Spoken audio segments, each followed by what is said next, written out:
into the presentation room from the waiting room. So we'll give folks another minute or two. I know that this workshop did not have a lot of registrants. We had a much larger number yesterday, so let's see what we get in the next minute.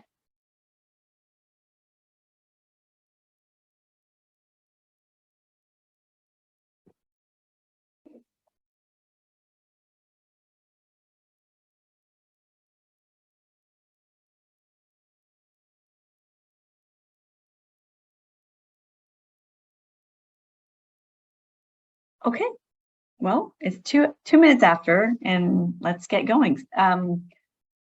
Just before we get started, we are excited to be able to offer Spanish interpretation for this workshop.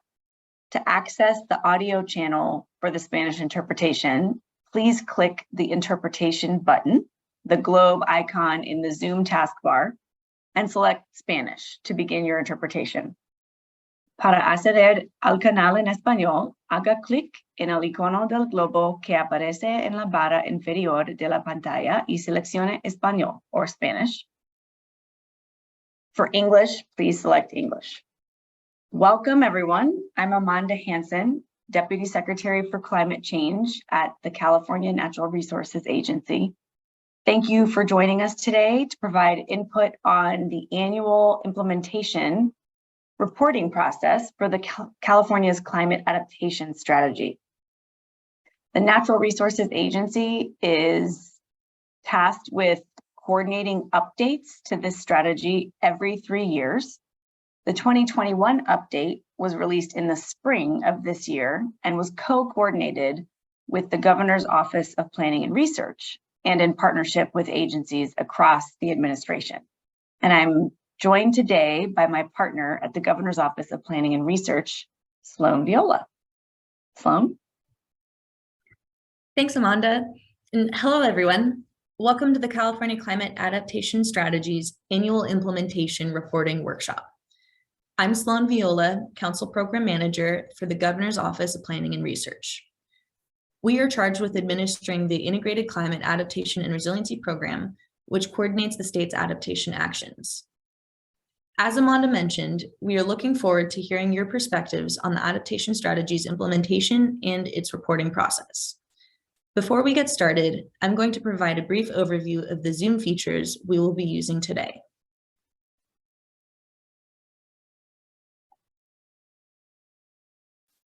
As you may have noticed, we are recording today's workshop. We will post the presentation portion on our website, and the breakout room discussions will be recorded solely for note-taking purposes. Next, if you would like to access auto-generated captions for the presentation, please click on the CC Live transcript icon in the Zoom taskbar.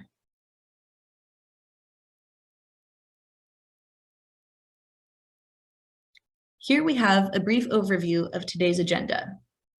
We will give a brief, high-level presentation on the strategy progress reporting, but we'll spend the majority of our time together hearing from you.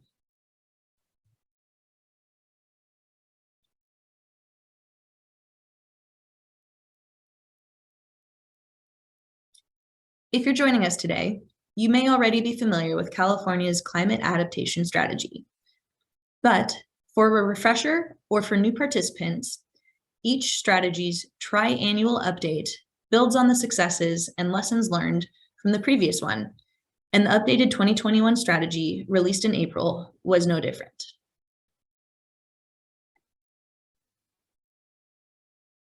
Our approach was based on extensive public outreach and close partnerships with state agencies.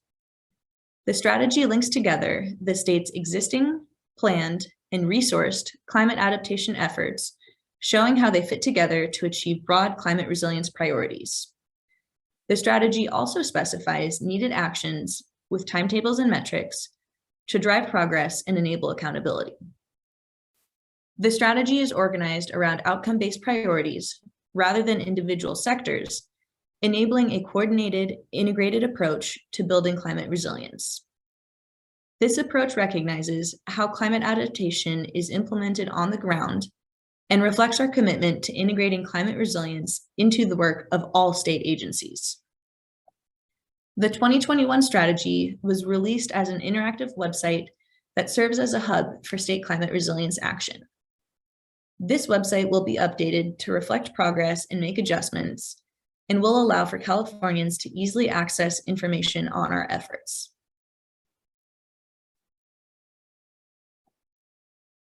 To build a whole of government approach to climate adaptation, we structured the climate adaptation strategy around 6 co-equal priorities that enable us to draw connections among our collected efforts. These priorities provide strategic direction by guiding the state's policies, programs, and investments. These priorities were refined through a robust public engagement process held last summer.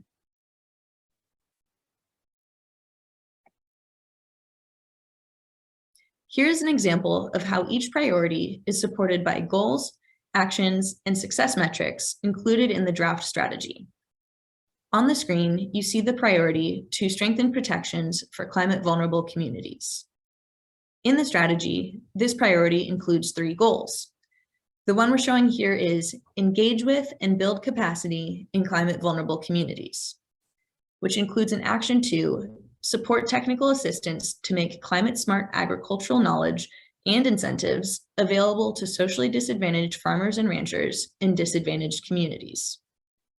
In this case, the success metric is at least 25% of technical assistance consultations are made with socially disadvantaged farmers and ranchers through the Climate Smart Agriculture Technical Assistance Grant Program. Each success metric includes a timeframe, relevant agencies, and links to more detail. And that does it for our overview and context setting for the strategy itself. Now, Amanda will discuss the next phase we are entering, annual reporting on implementation progress. Thanks, Sloan. So, as mentioned, the state is required to report annually on implementation progress of our adaptation strategy. In addition to supporting transparency and accountability, annual reporting also enables us to share progress, identify successes, best practices, implementation gaps, and near-term priorities. Next slide. The implementation reporting that we have been thinking about as a team internal to the state consists of 2 key components: an implementation report and updates to the strategy website. We are here to get your input on what would be most useful to include in both of the elements of this reporting.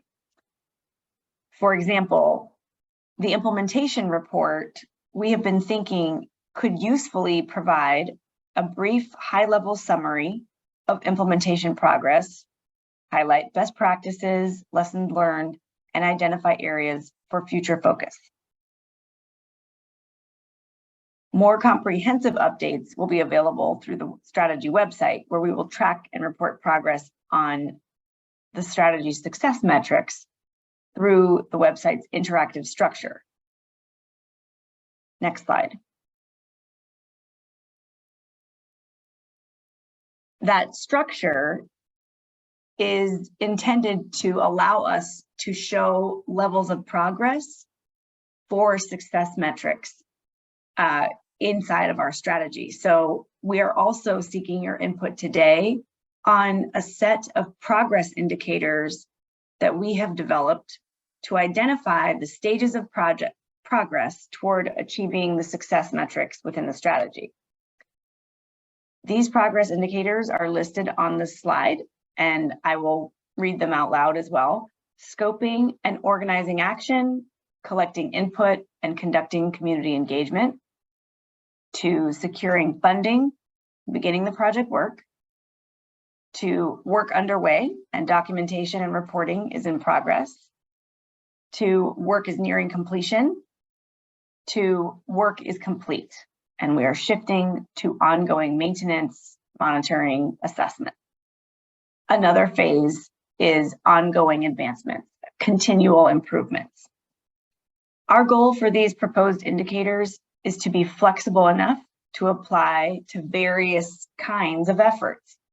Some metrics in the strategy have a clear trajectory toward a completed project, while others reflect processes that require ongoing and sustained focus with continual improvement. Later in the session, we'll be specifically asking for your feedback on these indicators, and you'll have the opportunity to suggest adjustments. Next slide. This fall, we are conducting stakeholder engagement workshops. The first series of workshops, which is this workshop, is focused on learning public priorities for implementation reporting.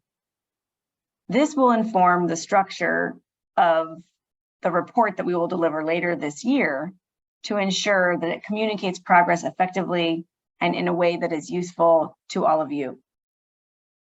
The second series of workshops will focus on your feedback related to what you have seen implemented successfully from our state adaptation strategy and where near-term priorities of the strategy could better align with your needs or priorities.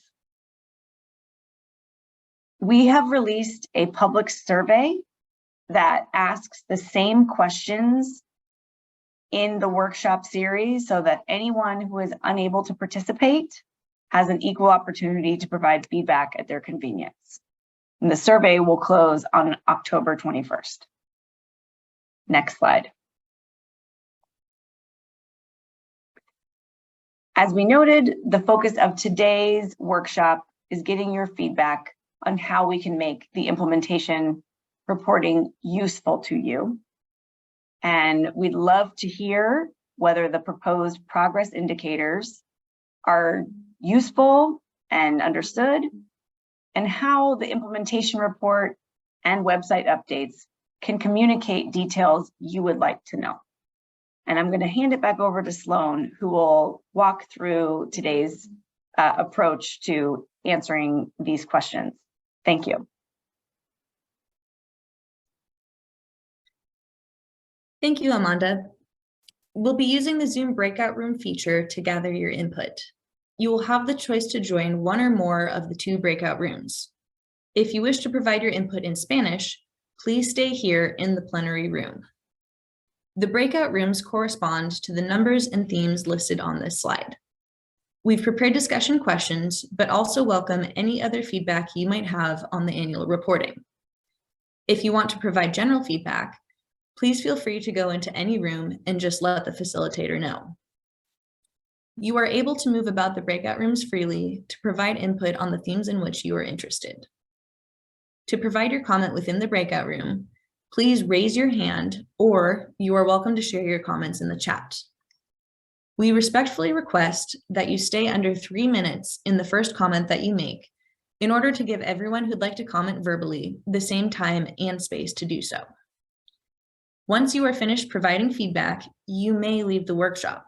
We will not be reconvening as a large group. So once you have said all that you wish to say and heard all that you wish to hear, you are more than welcome to leave, and you will not be missing out on any final announcements from us.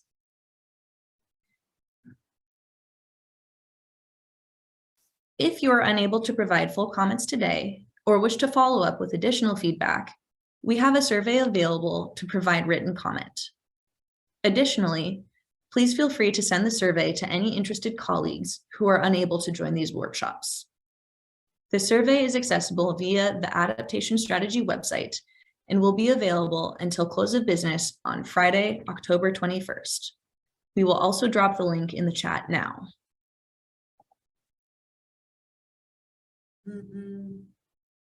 Thank you for your time today, and we look forward to hearing from you in the breakout rooms and via the survey. And here are our questions to guide the discussion in the breakout rooms. Room 1 will focus on the content of the annual report. Room 2 will focus on the utility and application of the annual report. We will have these questions posted in the chat and in the breakout rooms, so don't worry about getting these questions written down now.